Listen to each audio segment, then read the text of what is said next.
And hey there, hi there, ho there, and a gracious good Saturday morning to you. Welcome back to another exciting edition of the Cardinal Couple Radio Hour podcast, where we discuss the joy and excitement of UofL women's athletics.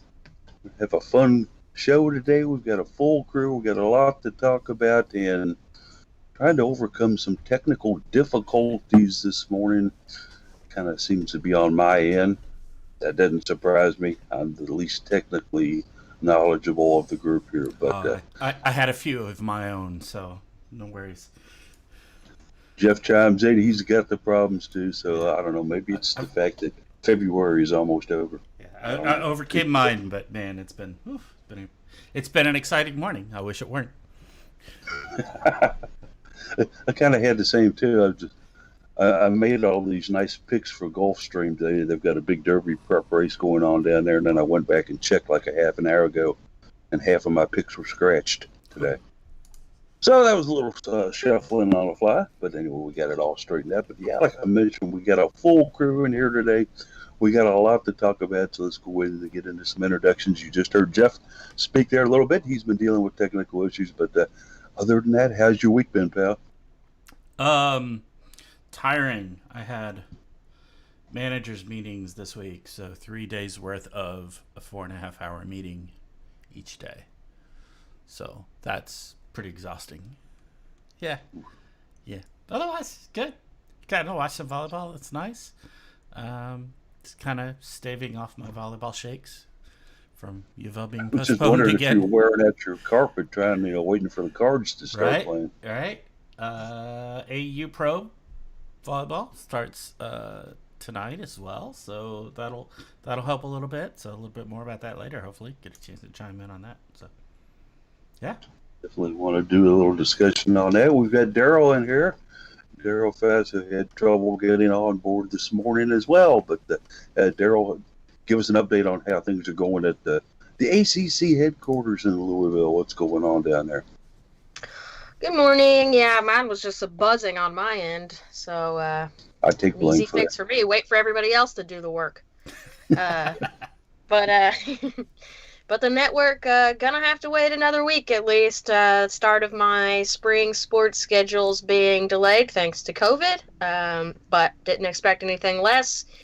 I don't really bank on anything that's happening more than 48 hours ahead of time. So I might make that window a little smaller too. Yeah. So guess I'll just hang at the house today and watch some softball, and hopefully we get a basketball game tomorrow.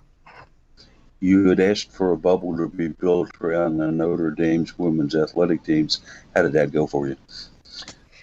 No updates on that, but I did, do a quick Google search on the bubbles, see how much they cost, and it's a little out of my budget. I knew a girl named Bubbles once, but we won't get into that.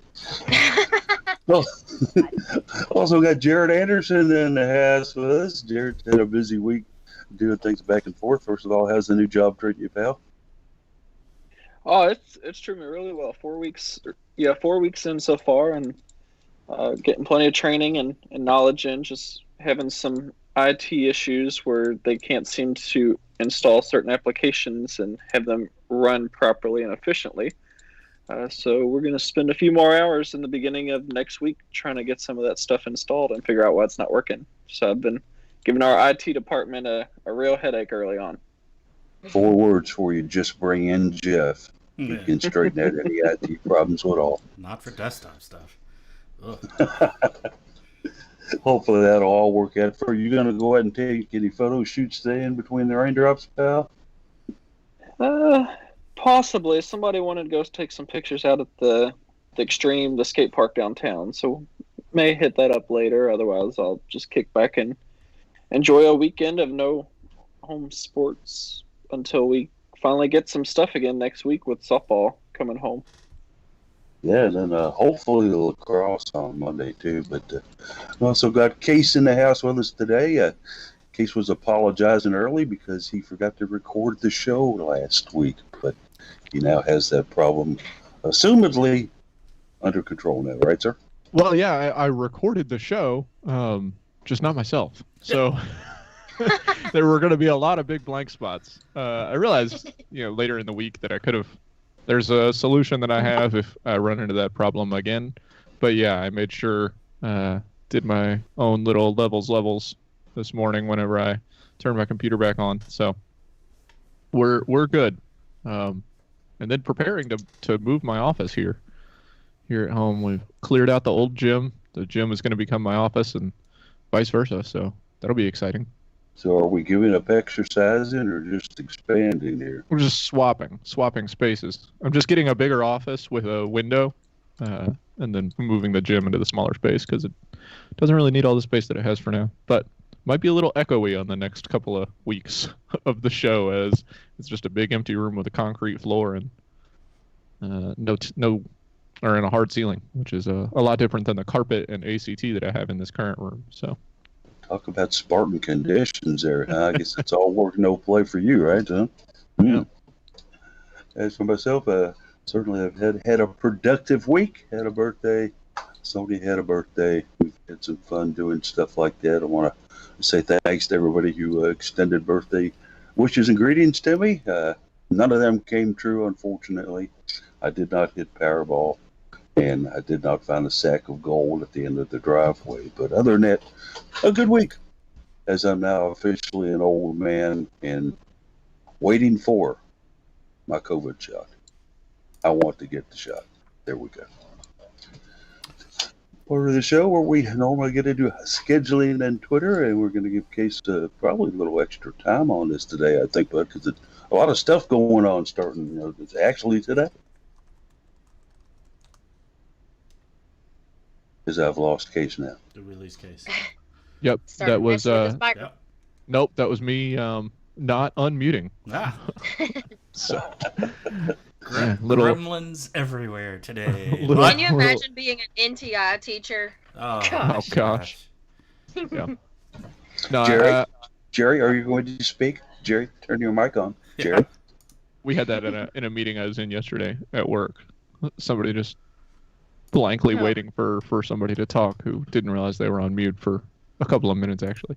No, this one was all me because I was getting excited about how long this schedule is and looking at it instead of looking at my Skype app. So we do run into the little bit of the doubling up where, men's track and women's track both have the same event on the calendar, and just the way that the coding works for the calendar puts them both on there. But as we look at the first thing on schedule, started about 37 minutes ago, is the final day of the ACC Indoor Championships for track and field.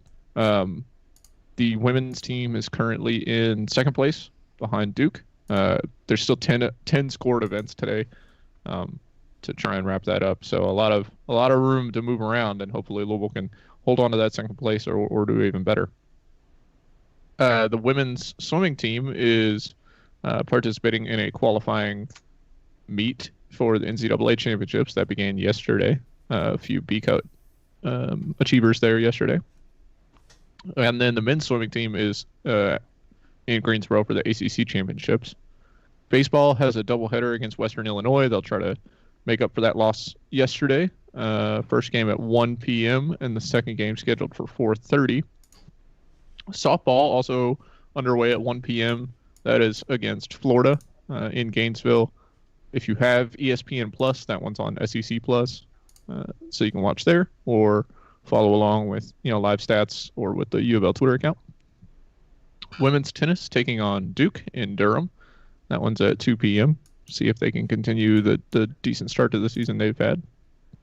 Then men's basketball also taking on Duke this evening at 6 p.m. on ESPN. Volleyball was scheduled to play Notre Dame, but as we've noted, that one postponed to a later date. Not our fault this time, which is always nice. Women's golf tomorrow kicks off the Battle of Bluegrass, presumably hosted by WKU. It's in Bowling Green. No other information announced on that one yet, but it is scheduled to begin tomorrow. Softball wraps up their two-game set against Florida tomorrow at 10 a.m.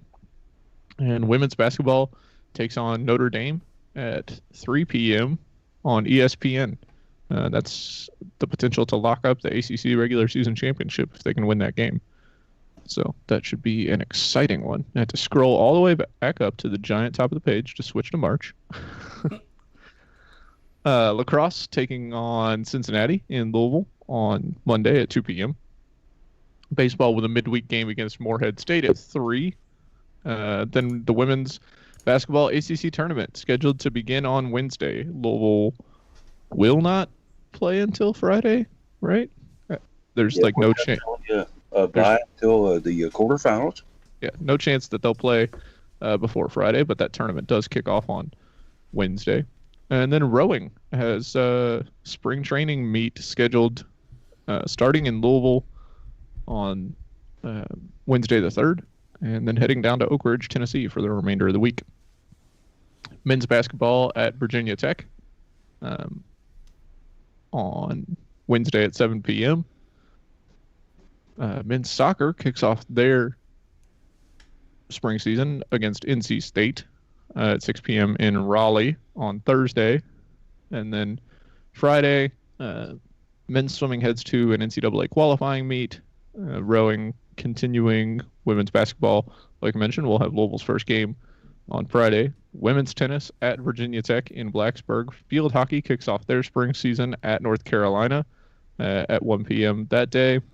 Men's tennis is hosting North Carolina at 2 p.m. that day. Baseball is at Georgia Tech at 4 p.m. that day.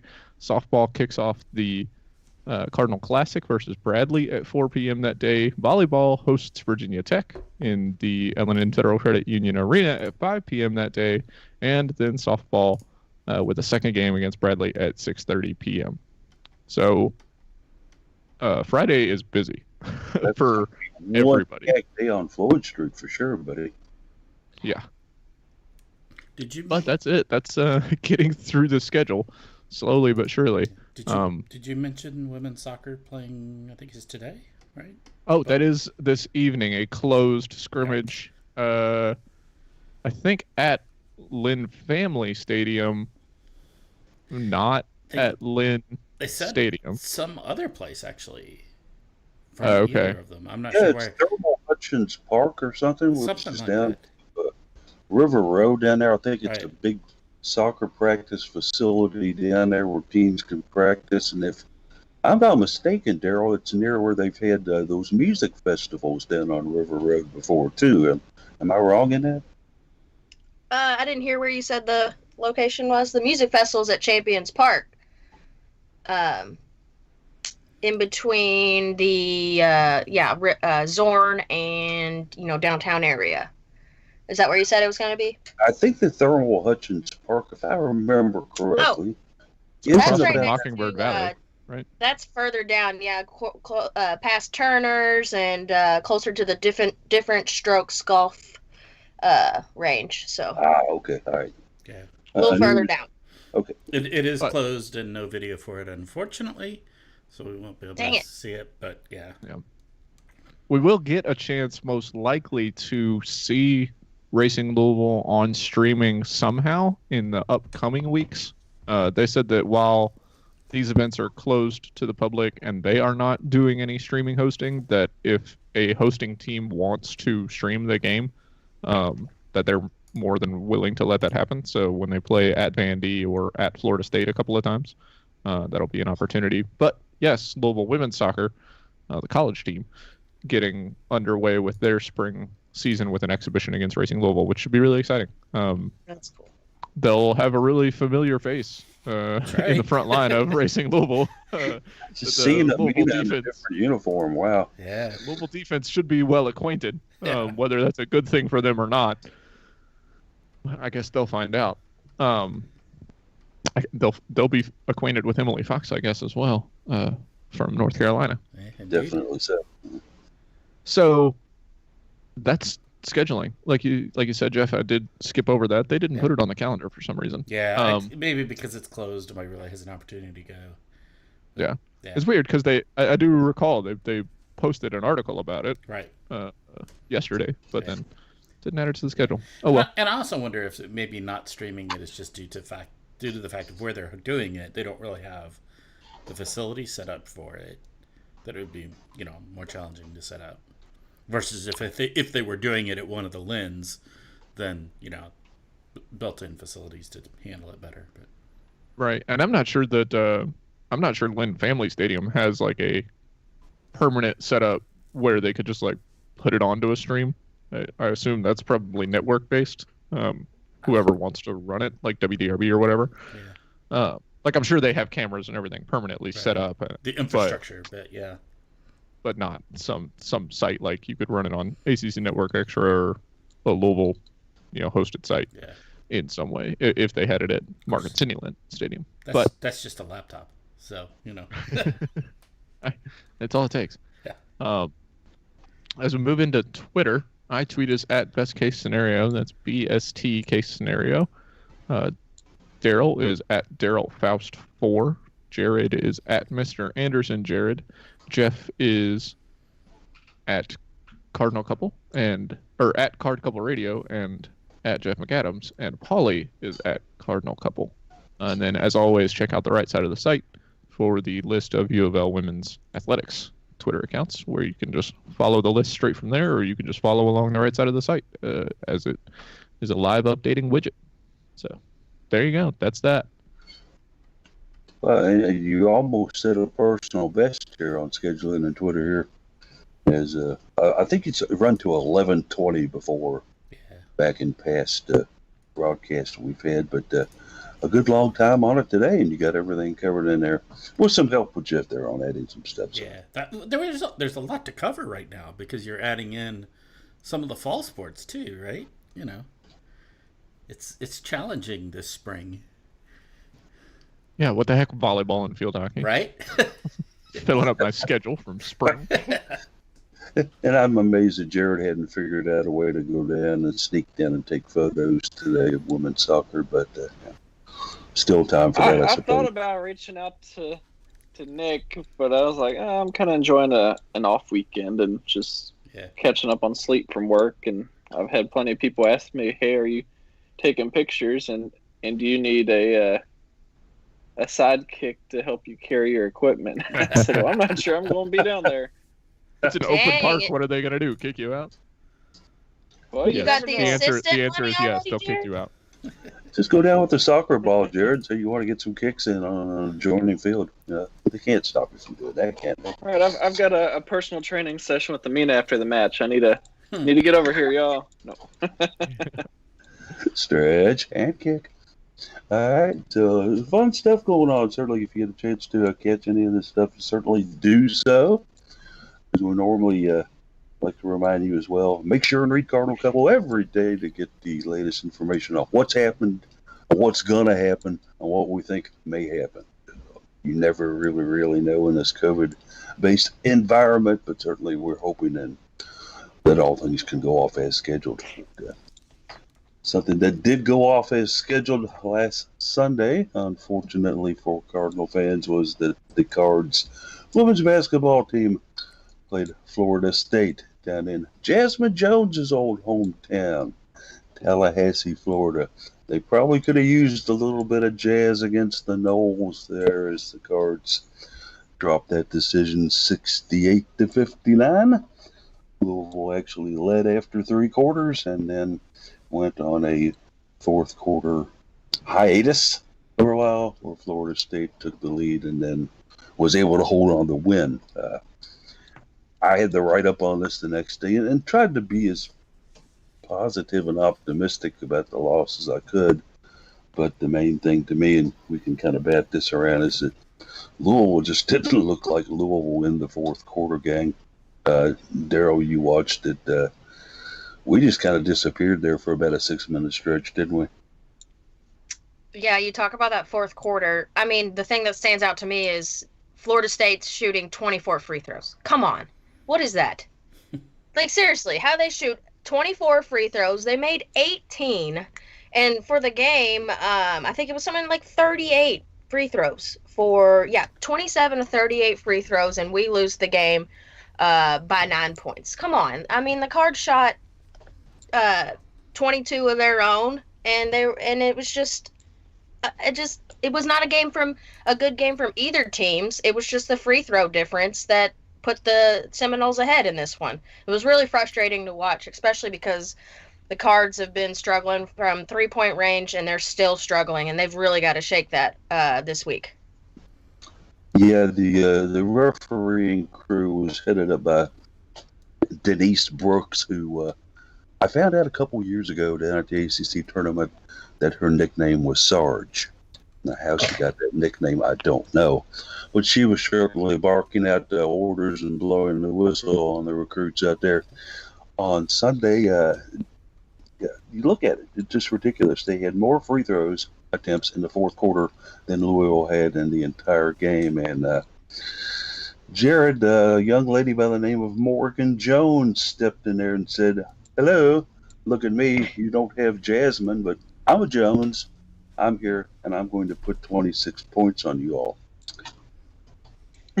Yeah, it can be tough because sometimes you'll have those players that you don't game plan against as one to truly go off and put up a whole lot of points, and then it happens, and sometimes you just have to tip your hat to that player for just having a great game, and she did have a great game.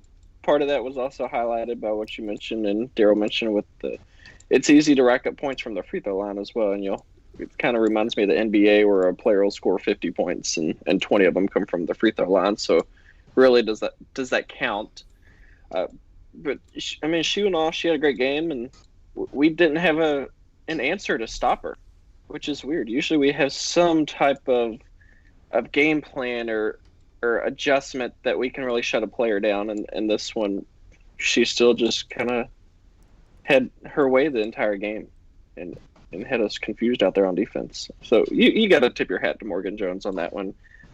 Not really much to bash on us in terms of Morgan's big game, as opposed to just saying, wow, she had a really good game. She did indeed, and not so much for Dana Evans, although she did. Jeff, let's look at it. She did lead Louisville in scoring with 13 points, but she was 5 for 21 from the floor. She was 1 for 9 from three-point range. This won't be one that Dana will probably look back on fondly, will she? No, that's definitely not her normal shooting clip, particularly from those three-point shooting ranges. She's struggled a little bit over the past few games, usually ending up getting 20-plus points, but didn't happen in this one. But also didn't have a whole lot of supporting cast helping a lot. You had Olivia Cochran with 12 and Kiana Smith with 10. But yeah, it's not going to be enough to get it done when your star player is having an off game like that, and which she clearly did. She did contribute in some other ways. She had 5 assists, which is nice, but that's not going to be a marquee game for Dana Evans. So yeah. Case that I was still confident at the end of 3 quarters because this had been a back and forth game, and we had a 43-39 lead going into the fourth quarter. Did you share my optimism here? Did you think, hey, we can be a fourth quarter team, we can pull this out? Well, it was still, nervy because we had seen Louisville have that decent sized lead in the first quarter, and then Florida State come right back with a big second quarter of their own to bring it a lot closer at halftime. And coming out of the break, coming out of the third quarter break into the fourth quarter, yeah, it did seem like Louisville was in a pretty good position. They come in leading by 4 points. They maintain that 4-point lead for the first couple of minutes. And then they hit a stretch where they let Florida State go on a 9-0 run over, 4 minutes-ish? And that was the game. Once that happened, Louisville just could not recover. They were not shooting well enough to allow the game to get to that position. Just 35% from the floor on the game. And when your best shooter is 5 of 21 from the floor, which, if you do the math, is still only 4 of 12 from 2-point land, that's a struggle. So Louisville was not in a position to have given up such a large lead and still just jacked up threes in the fourth quarter. They weren't really running an offensive set that I think Coach Walls would have been happy with. Sure, some of those 9 threes shot in the fourth quarter were maybe open enough to be good looks, but none of them went in. So you have to adjust. And I'm stricken by. We talked about the free throws, and I'm not going to say that was the reason for it, but Louisville shot 23s in the game. They only made 3 of them. And when you look at the fouls versus the free throws,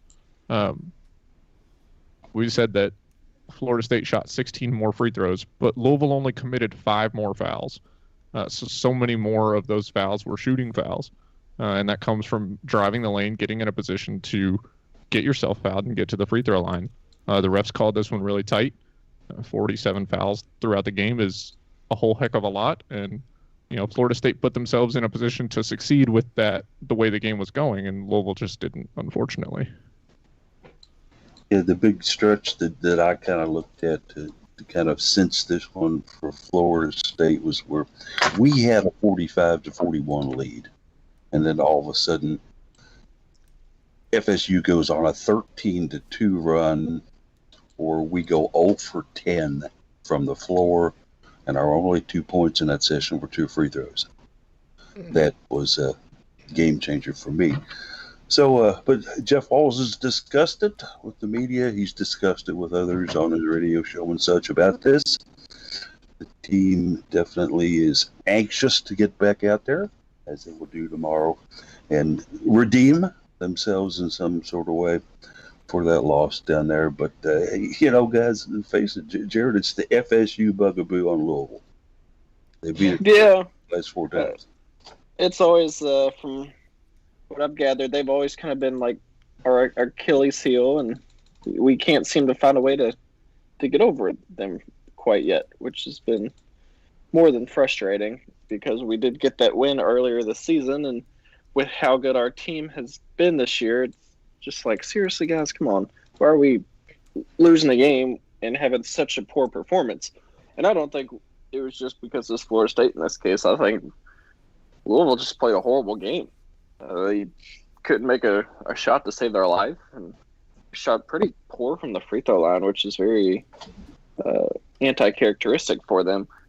And then I'm not a fan of there's close called games, there's tightly called games. I'm more of a let them play. You're going to have the petty hand stuff and kind of the bump in.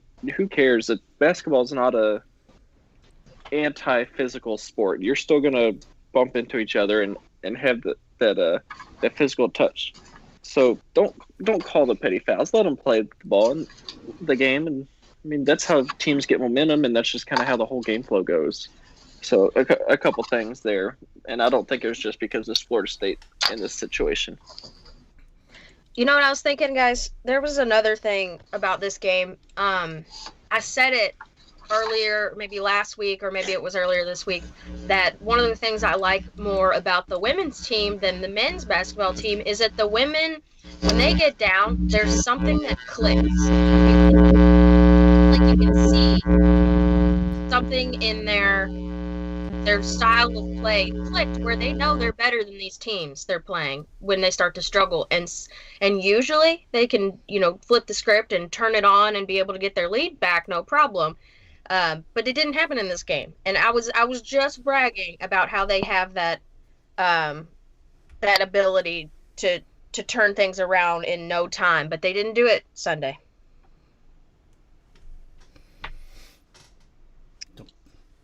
And I know we muted Paul for his buzz. Yeah. Anybody else have any? Yeah, one of the things that I noticed, sorry, I was a little bit distracted. I want to make sure that I understood what you were saying. That Louisville women's team was just not taking care of the ball.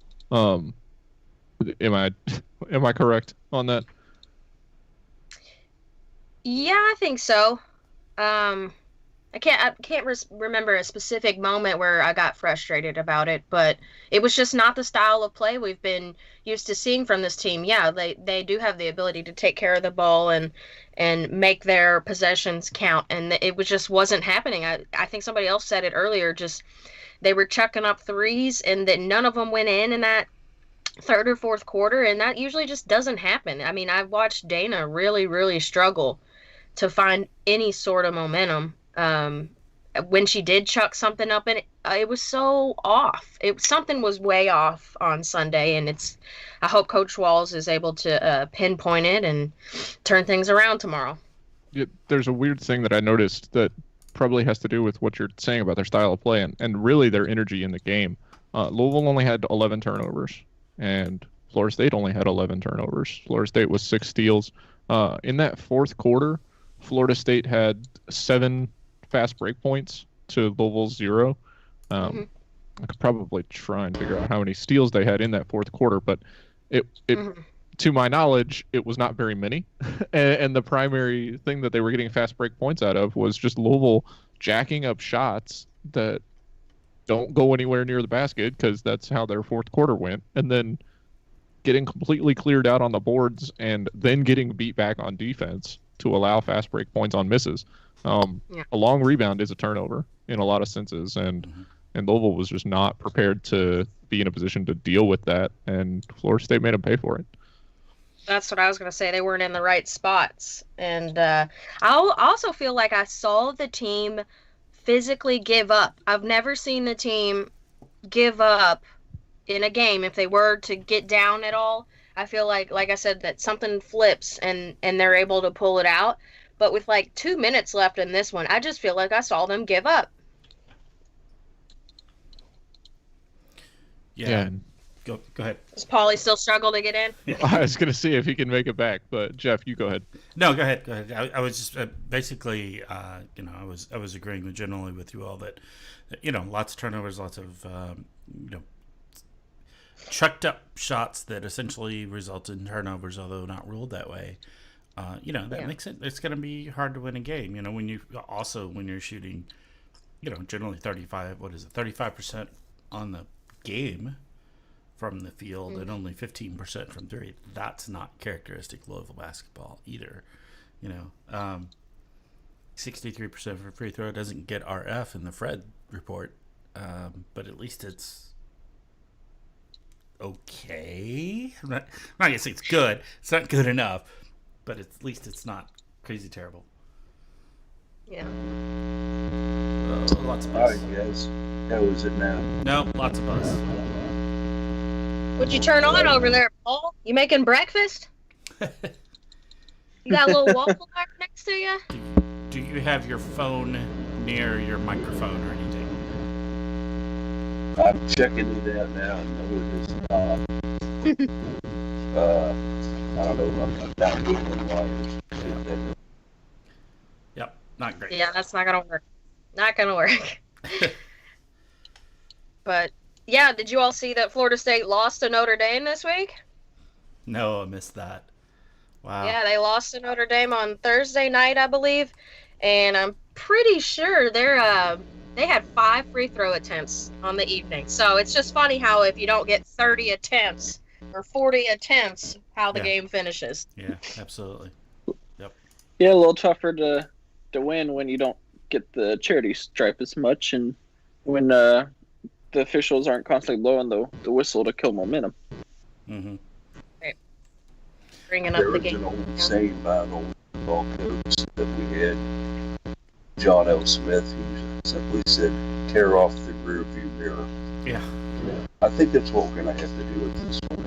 Yeah, we're gonna have to do that. Of course, the next game is today at Notre Dame. That's actually a pretty good lead-in for talking Tomorrow. Oh, it's tomorrow. Sorry, misread. Yep, I have the schedule right in front of me, and I read it wrong. That's terrible. I didn't even know it was Saturday, so yeah, it's been a long. We're doing our best. Yeah. Tomorrow 3 p.m. It is in South Bend. Obviously, this does finish off the regular season for the Cards. It's gonna be, it's gonna be interesting to see how the UofL's gonna respond to this one. So, if the Cards win, I saw that that Dana Evans will be the winningest she will have won all 4 ACC regular season titles, which will be the first time in program history, which is cool. Very cool. What else we got going on? Poor Paul. He probably has so much to say now. Yeah. It'll lock up the ACC regular season championship for Louisville if they can win tomorrow, because NC State cannot tie them back. Right, because it's based off winning percentage this year due to the fact that teams aren't playing an equal number of games. Right. Ah. Basically, if we lose, Notre Dame beats us, NC State gets the title. Wow.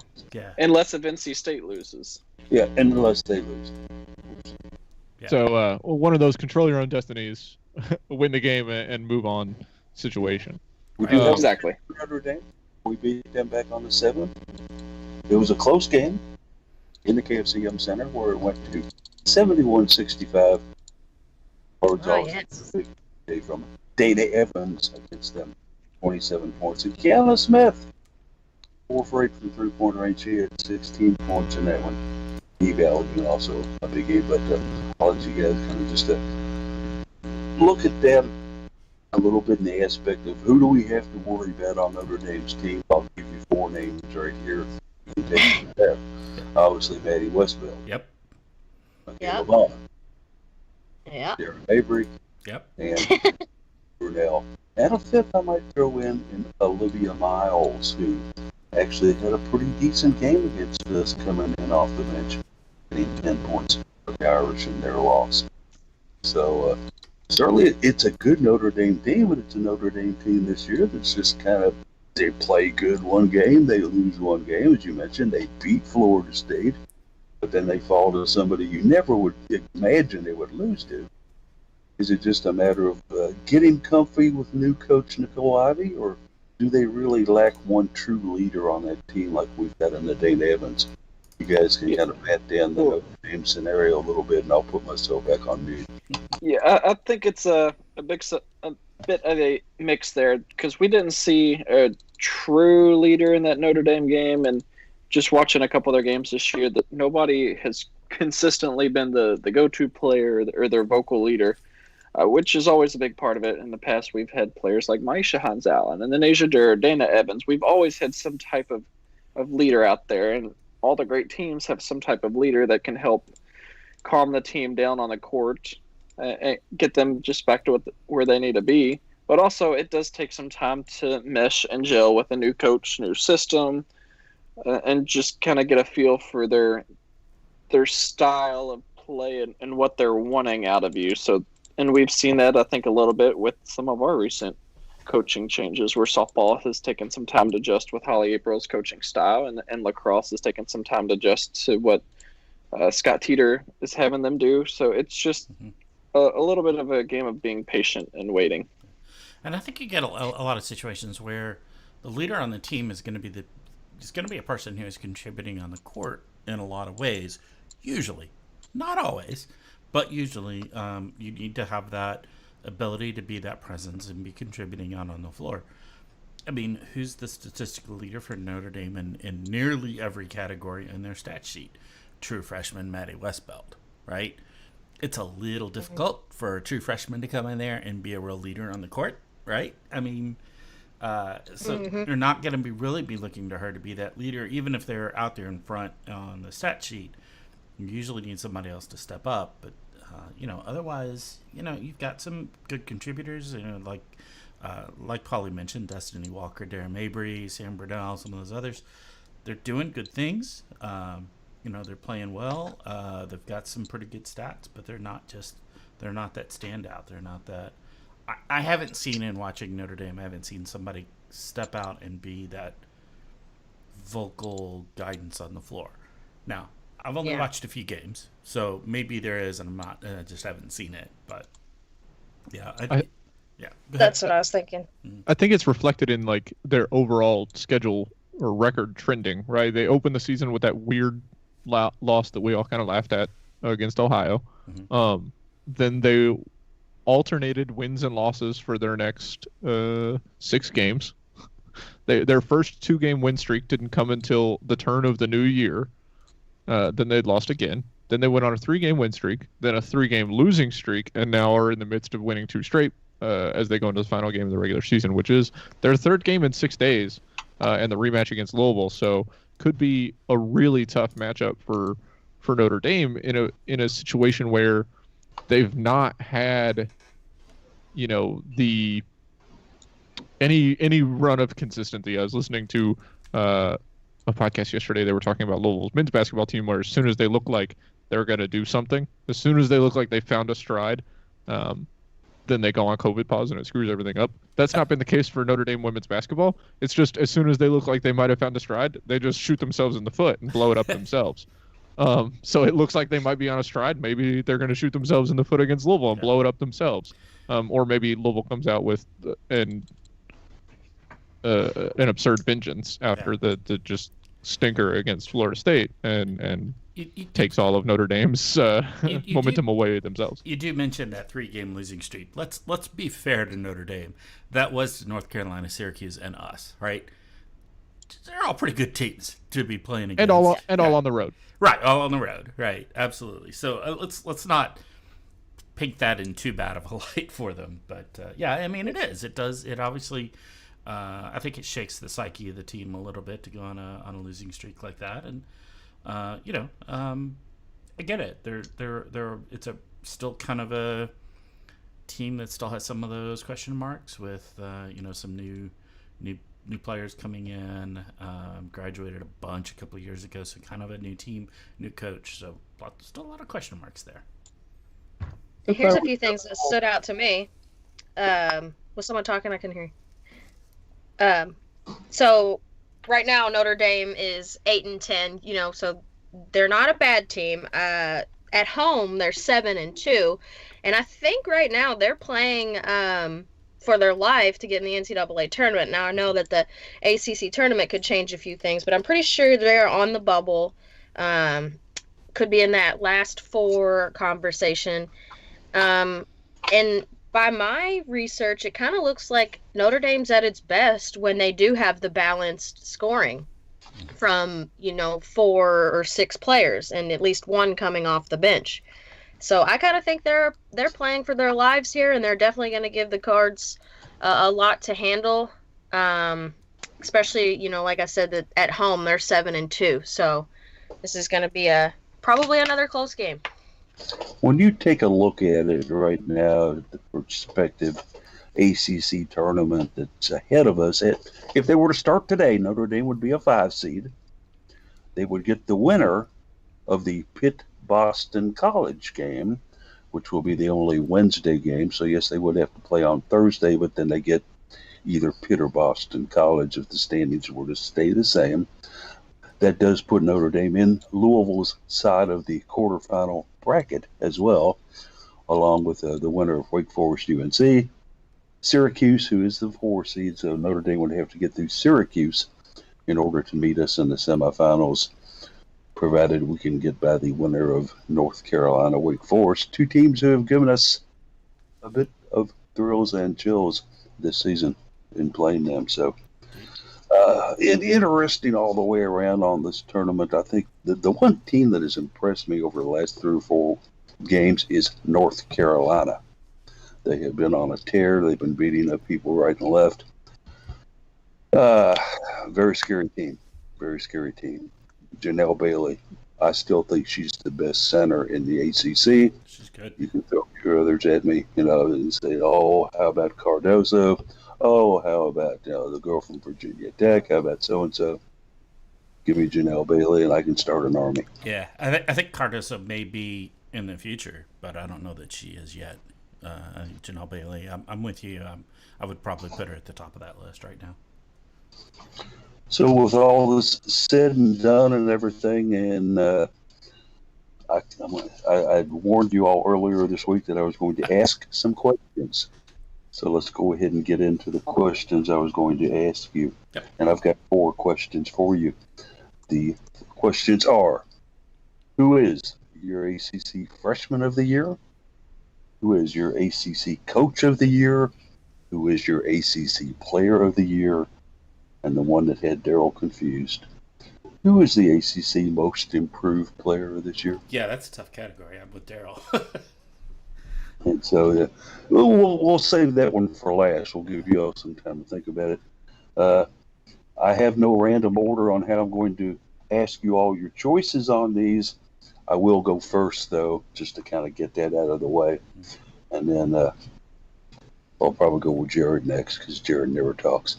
So, ACC Freshman of the Year. You know who I wanted to put in this slot. Really, I did. I wanted to put Haley in this slot, but there's been a freshman who's had a much bigger impact with her team than Haley has. Her name is Camila Cardoso, and she plays for Syracuse. She's 6'7" and pretty darn good, guys. So that is my Freshman of the Year. Jared, who you got?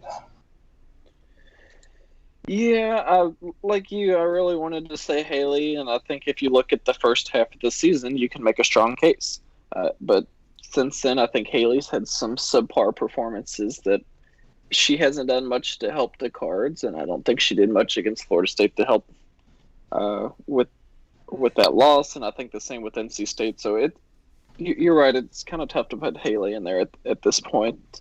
And based off what Cardoso has done with Syracuse, and getting them in a prime spot to make the ACC tournament, and I think they're still top 4 or 5 in the ACC right now. And looking at that bye to the quarterfinals, it's a little tough not to give it to her, but there haven't been a whole bunch of standout freshmen in the ACC this year overall, so the pool is kind of limited from there. So I'll agree with you on this one with Cardoso. We're 2 for 2 on Cardoso. Case, you agree with us? You got somebody else?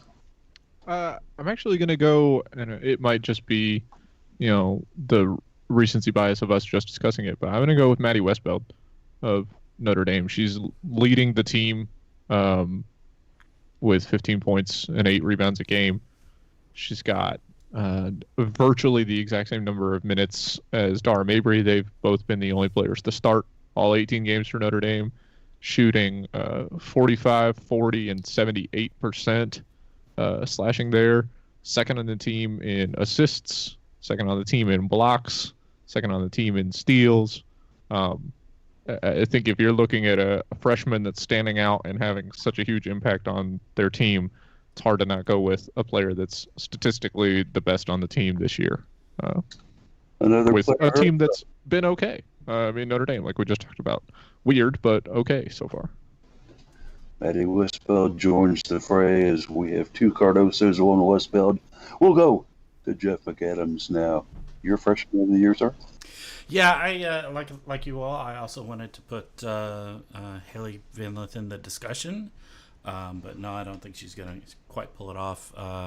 I would say you probably also have Olivia Cochran in that discussion, but not as a particularly serious contender for that. Maybe the all freshman team, but all freshman team, something like that.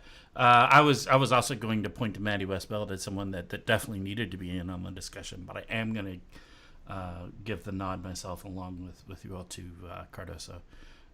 She's a game changer up there, I think. Maddie Westbeld's a very good player, and she'll be a strong factor, but Cardoso is a game changer. Everybody's pretty aligned with Cardoso except for Case here. Daryl, your Freshman of the Year? Yeah, I think she got a couple ACC Player of the Week awards too, right? At least a couple in a row. But I'm the type that likes to be a little different than everybody, so I'm trying to decide on a couple. I obviously want to pick a card. I think if we're gonna pick one from UofL, it's gonna be Olivia Cochran. Her ball handling skills and her shot IQ is just one of the best on the team, and I'm really excited to see her as a senior. So if I was going to give it to somebody on the Cards, it'd be Olivia. I'd want to give it to Haley for that first half of the season performance, but she's definitely kind of, gone down a little bit. But another player that's a little different than who you all were thinking of that stood out to me is Georgia Amore at Virginia Tech. I think she's got great basketball IQ, and she's been great for their team. I mean, obviously Virginia Tech's one of the better teams in the conference, and they have a few weapons, but that freshman guard really stood out to me when we played her, and I might give it to her just to be a little different. Certainly not a bad pick at all there. I think she would definitely be a shoe-in for the all-freshman team in the ACC. And Oh yeah. has done some great things as well for Kenny Brooks over there and his Gobblers. Okay, that was a tough one. Let's go to one that I'll be interested to see who you guys go with on this one. This is ACC Coach of the Year.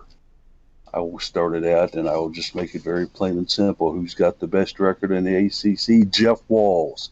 Who's got the best record overall? Jeff Walls. Who is my ACC Coach of the Year? Jeff Walls. End of statement. Jared, am I online here? You got somebody else to toss at me?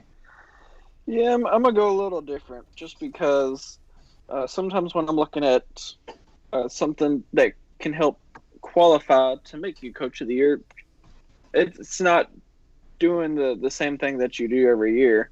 And to me, UofL hasn't really done something extra special this year. They're kind of right on par. What do you do? Yeah. Right. You gotta look. That's right on par with where they've been for several years now. That's not exceeding expectations or anything. It's right where we expected them to be. But at this point of the season, I feel like we should have made some adjustments where we don't have these fourth quarter slumps that have caused us to struggle down the stretch and not be able to close out games. And a lot of that, to me, falls on your coaching staff to make these adjustments and figure out what's going wrong and how to fix it. And, I mean, I'm not going to give it to NC State either because, to me, they're right on par where they should be. I'm actually going to go a little further down the list with a team who's kind of fighting for a spot in the NCAA tournament, but bouncing off first-year coach for Notre Dame, Coach Ivey. And you got to look at just how poor Notre Dame was last year, and that's with a Hall of Fame coach, Muffin McGraw. And they're still working with a fairly young team this year, and they've made a statement and had some good games, and I think they gave UofL a good run for the money the first time, and I think they're going to give UofL a run for their money tomorrow. So what she's doing with this program, and she's trying to turn it around and get them back to where this country has known them to be for several years, and she's trying to make a strong push, and I think she could have them back there by next year. So I got to give it to Coach Ivey. Jared obviously misunderstood the question, thinking it was freshman Coach of the Year. No, I'm just Ivy is a good choice. The players love her. We know that. Indeed. She's done great things up at Notre Dame, and certainly she had some Muffet training in the background. So Nicole Ivy joins the batch. Case, we got two different picks here in Walls and Ivory. What say you on Coach of the Year? Yeah, I posted in our group chat earlier that I can make a real case for Kara Lawson to be named that to be named that honor, but I'm gonna go away from that. And I'm still going to go off the beaten path. And this is someone who's never going to win this award because of the situation. But I'm going to go with Brooke Wyckoff at Florida State. She was put in. Ooh, that buzz came back with a vengeance. She was put in Makes a you nearly. forget everything, doesn't it? Yeah. She's put in a nearly impossible position. With Susan Morale announcing so late that she was going to be taking the year off for her Still there. taking care of her mother, and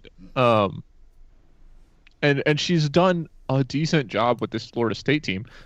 She opened the season already having to cancel their first game against Florida A&M. They have dealt with a good number of cancellations throughout the year. Got a win over their rival Florida in the season opener.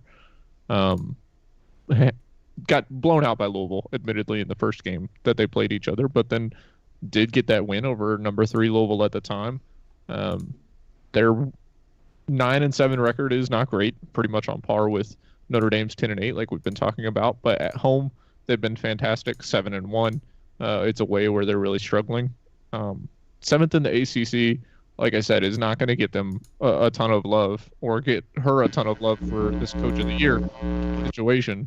But that's not to say that she hasn't done a good job, like I said, with the position that she's been in, taking over. And I think that, she's done the best with what she can. And then off the court as well, helping create and getting a lot of love for the moms and coaching group that she has created along with another coach. Where did I lose it? It's gone. It's gone. Another coach from a former Erica Lambert. I found it. It only took me getting my ears blown out again. But her and Erica Lambert getting a lot of love for and attention for their Moms in Coaching program that they've put together. And so to be put in a position where she's taking over the reins of a program she was not prepared to do so for on late notice, not to say she's not prepared, she's done a pretty good job and has been training for this, but to be in a position where she was not necessarily prepared to have it thrown on her at such short notice with, all of the unconventional season that we've had with COVID and still dealing with the rest of everything else. That's who I'm going to go with. Like I said, it's off the beaten path, but I just wanted to shout out somebody who has been doing the best with what they got this year. Yeah, I think I'm next up here. So I definitely respect and appreciate the call outs that you all have done for some of these coaches, Neil Ivey and Brooke Wyckoff. They've both done some really great things. I think ultimately for Coach of the Year, it does still come back to the performance of the teams to a significant degree. And I think that means you come down to a choice between Wes Moore and Jeff Walz. I think that's what this choice really comes down to for the most part. And I kind of feel like I need to give the nod to Wes Moore. I feel like NC State. I know, right? I feel like NC State has outperformed their expectations a little bit more than UofL has, while still being at the top of their game. So I think that's kind of where I'm going to go with that. I think that's Paul telling me it's my turn. Yeah. Yeah, hang on for just a second there. I want to. Where I kind of agree with Jeff in that case. I do actually agree with Jeff in his choice of Wes Moore over Jeff Walz, just for the fact that NC State, if they hadn't played fewer games than UofL, they actually have the advantage for the ACC regular season title. But they've also gone on the road to beat 2 number 1 teams this year. Yeah. They went down to South Carolina and beat them. Then they came here to Louisville and beat us. So, to me, if you've got it between Jeff Walz and Wes Moore, then Wes Moore is going to have that tiebreaker. Yeah, I can definitely see that argument. I was thinking the same thing that Before Daryl goes, we have to tell everybody that Paul has adamantly said that we are so wrong. Yeah, in all caps. Chat. All caps. Yeah. We are so wrong. You gotta let me finish. Yeah, Daryl, you definitely need to put him right back on the right track. Yeah, let me clean this up here. But I'm definitely in the same boat with Jeff, that if you're gonna go with Coach of the Year, that the record is something to do with it, and I would pick Coach Walz or Wes Moore. However, I'm gonna go with a good guy and go with Jeff Walz, because and I'm gonna use another one of your arguments. It's what what these coaches have to work with. Think about all the work Coach Walz has done this year to make this season happen. I mean, he practically started the whole find a new opponent on Twitter thing, which was amazing. And it made this year not exciting, but just it made the coaching staff learn how to just, be ready at the drop of a hat. They had to learn a whole new style of coaching this year. And I think I'm going to ask Coach Walz after the game tomorrow just what their staff did learn about themselves this season. But I just think that if we're going Coach of the Year, I think we got to group in Coaching Staff of the Year, and that's going to go to Louisville and Coach Walz. Yeah, I think that's not a bad argument. So I think next one to talk about is Player of the Year. I think we can probably make this discussion fairly short. It's probably unanimous. Yeah, I would think. Anybody not saying Dana here? I mean, because I'm there. Nope. Speak up if you want to be shunned by the group. Who could you make a case against Dana right now? Like who's close enough in the and just what they've accomplished and done this year that could beat Dana. I don't think you've got anybody that's I even can't think of close to anybody. beating her. Yeah. Paul says Cunane, which is what I was thinking, but her inconsistency in being off the floor, Right. while it sucks to take that away from her due to injury and COVID, it is what it is, and that's the position that she's in. I think when you look at Player of the Year awards, it's a stat-driven, Yeah. Dana it's a stat-driven thing. Yeah, Dana leads the ACC with 20.8 points per game. She ranks 6th with more than 4 assists per game, and she leads the ACC and ranks 2nd in the country with a 94.5 free throw percentage. So if you got something better than that, let us know. Dana is in discussions for Player of the Year nationally, not just in the ACC, right? I don't think Alyssa Cunane really is quite, right? I mean, she's good. I don't want to take anything away from her. She's very good. Yeah. But I don't think she's really in that discussion, and Dana is, and I think that really kind of seals the deal, right? How are you going to have that discussion about, Dana at the national level and not say, okay, it's also at the conference level? So that's a great point. Yeah. Another question, just piggybacking off that, does anybody think that Dana will be disappointed if she doesn't win Player of the Year but does win ACC Player of the Year? Because she's going for bigger. Right, she wants to, and I think she would definitely be disappointed and motivated to make a statement in her rookie year at the WNBA next year, but she's not a player who's going to have any issues or complain if she doesn't win Player of the Year. It's just not her personality. It's not her mindset. She'll be more than willing to congratulate whoever does win it and then go out and look forward to and then go playing for the them. national championship. Right, exactly. They go out and play for the national championship. Exactly what I was Right, going to say. she's still got other things on her mind. She's more of a team player, and I think if she got to choose between National Player of the Year and NCAA championship, I'd say she's definitely going for that championship. Yeah. Oh yeah. Okay, so next one is most improved. I don't even have a choice on this. I have no idea. Paulie says Morgan Jones of FSU. I can't really argue that. Sounds great. Yeah, I can't. I don't know. I can't come up with anybody better. So sure, let's go with it. Yeah, that one I didn't really know enough about players' improvements from last year to this year to have an accurate statement and choice. Yeah, maybe Dara Mabry. Maybe with, of course, there's a transfer in there too, which always makes that a little weird. So I don't know, but. Yeah, Mabry is who I was just looking at, but at the same time, it's a little bit hard to give most improved to somebody who was on the All-ACC freshman team at Virginia Tech, and then in just 2 years left Virginia Tech being 7th all-time in made three-pointers. Yeah, that's already after 2 years. So I agree that she has made the most of transferring. But I don't know if you can call her most improved. Maybe most more noticed. Yeah. than at her old stomping grounds. But yeah, tough to give it to somebody other than Jones, I think. And maybe that's recency bias on our part because she just completely obliterated us last week.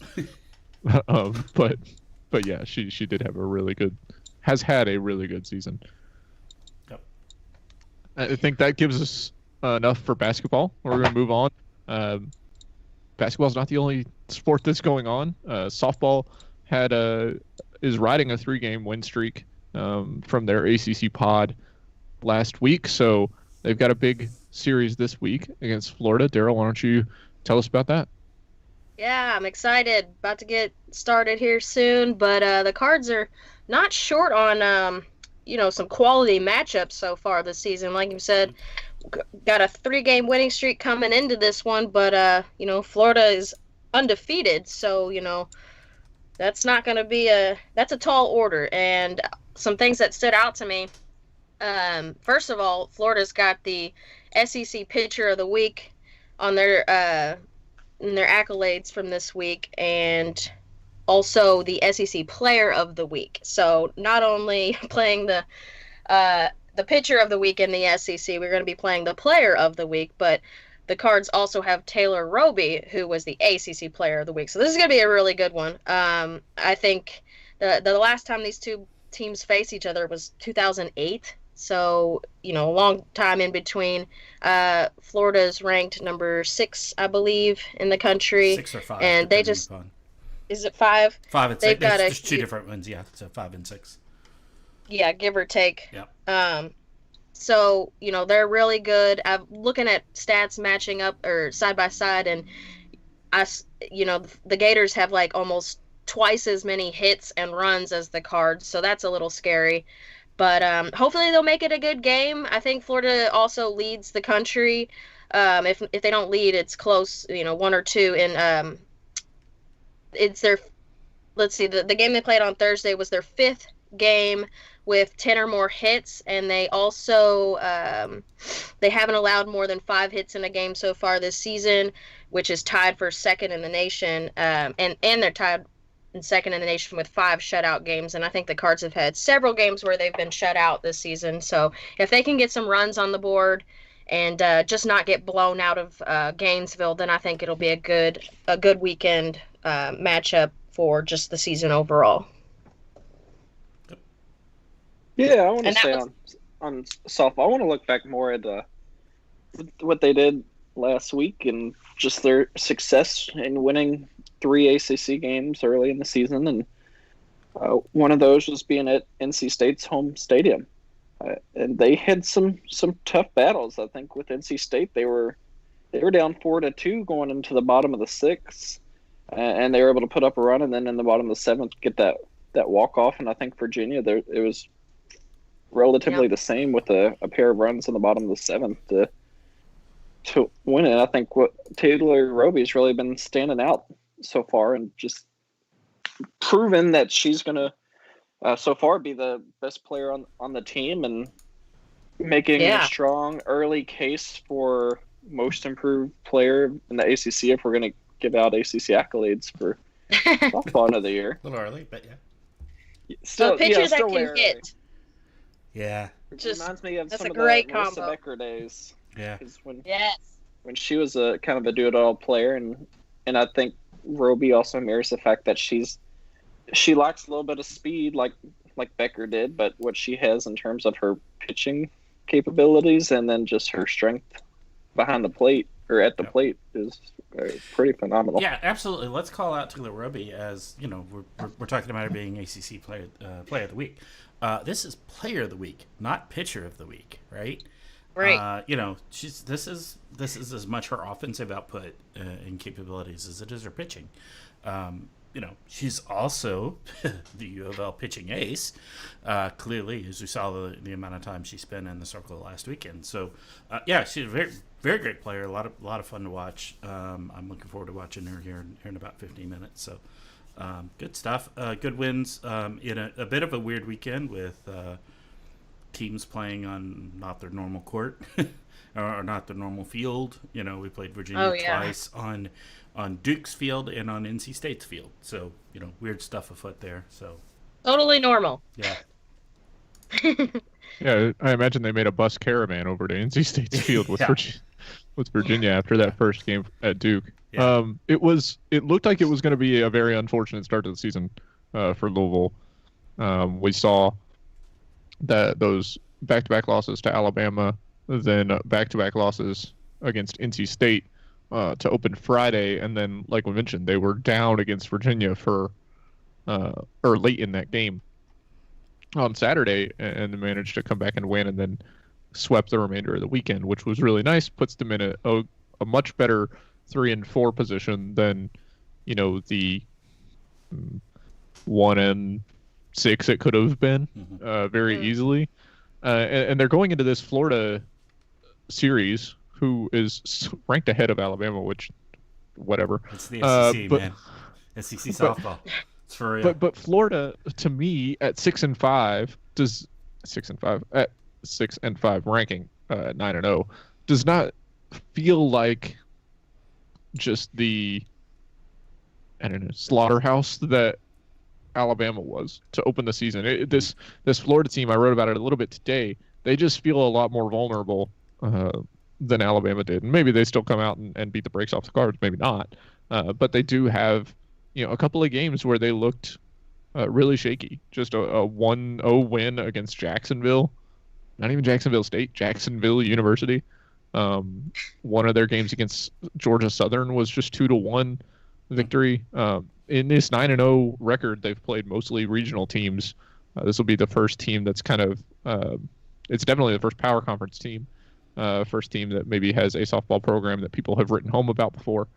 So Florida is a good team, don't get me wrong, but Louisville has a really good chance, I think, to pick up some huge wins, or at least one huge win out of this weekend that could really propel their momentum for the season going into the home openers next weekend.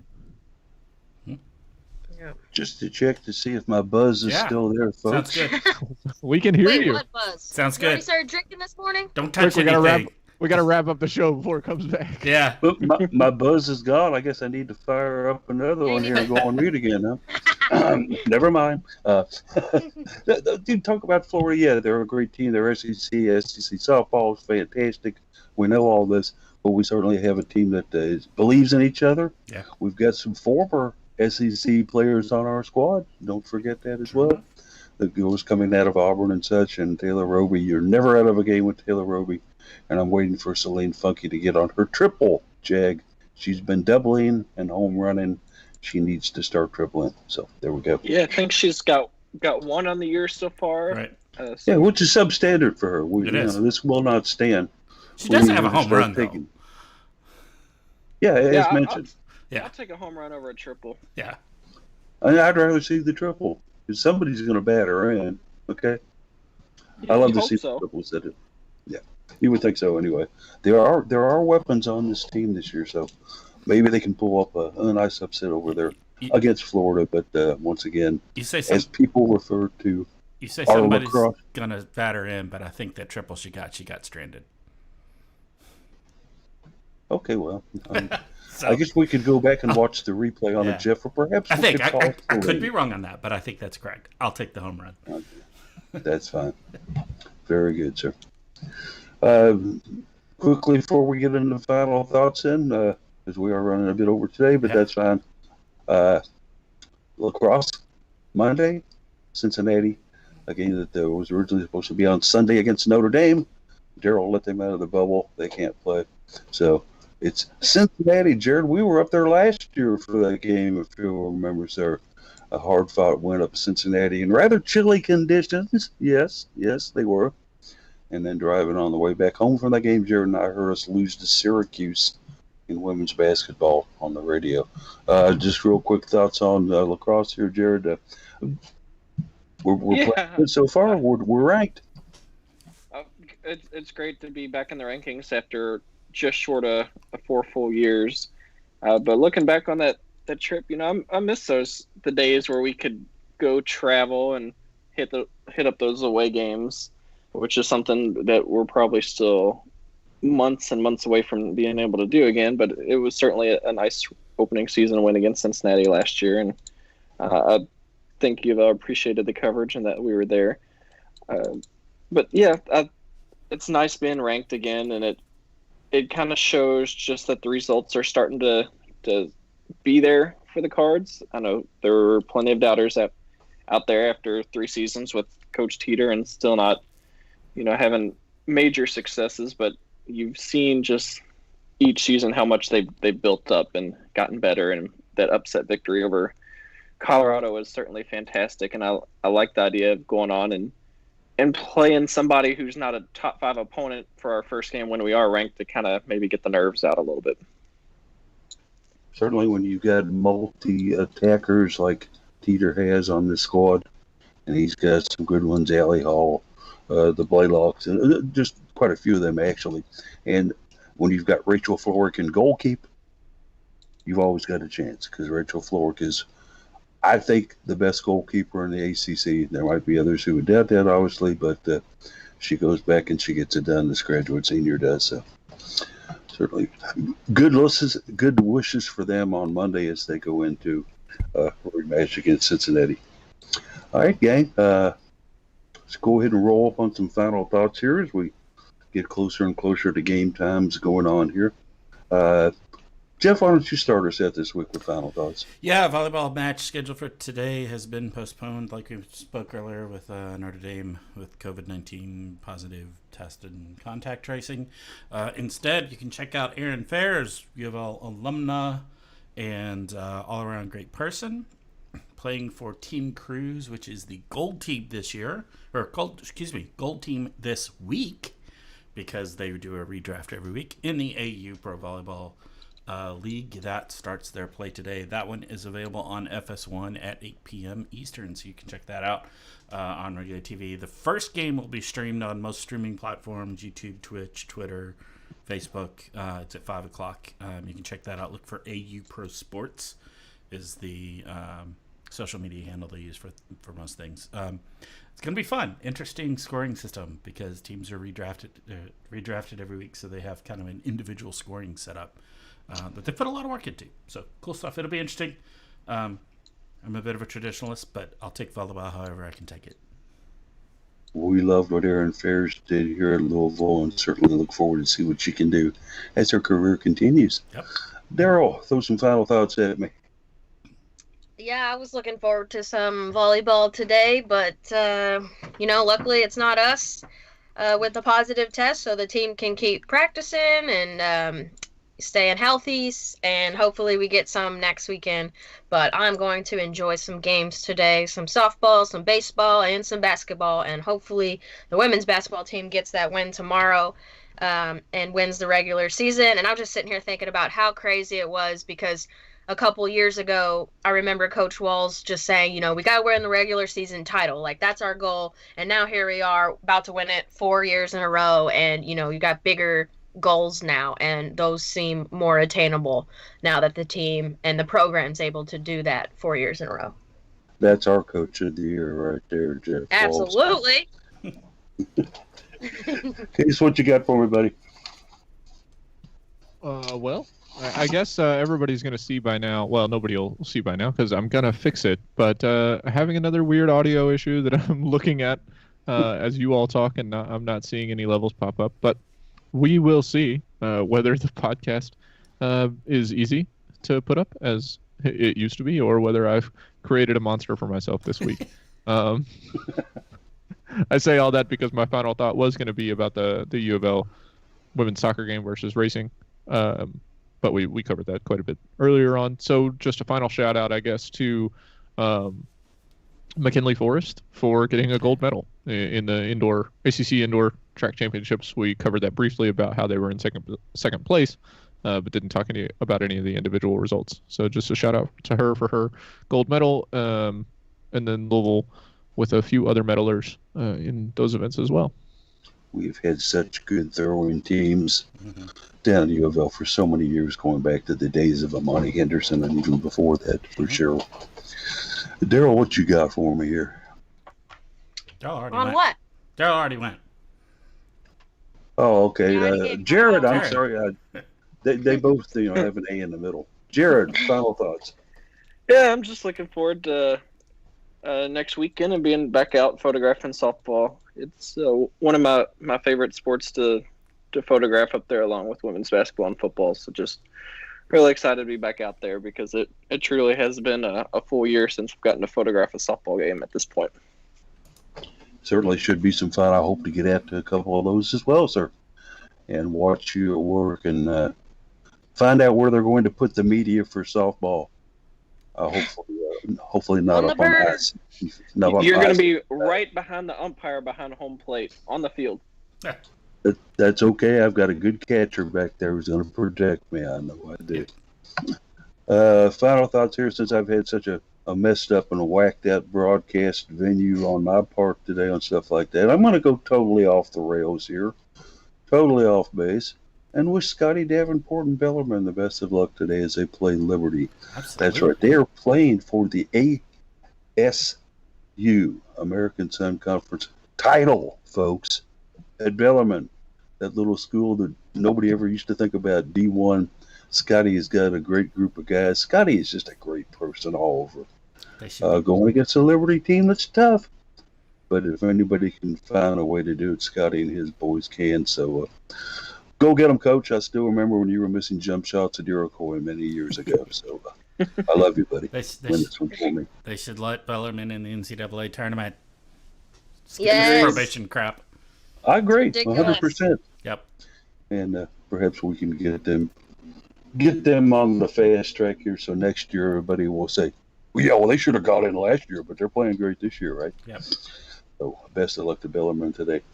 And play us soon in other sports, Bellarmine. Now you're D1. Get your soccer team over here. Bring your field hockey team over. Volleyball. Let's get this crosstown rivalry rolling, kids. All right. So since I've been having such sporadic trouble here going back and forth on stuff, Case, I'm going to let you do the close for us, buddy. Congratulations. Well, all right. Thanks, everybody, for tuning in this week, and we'll see you next week, unless you know something we don't.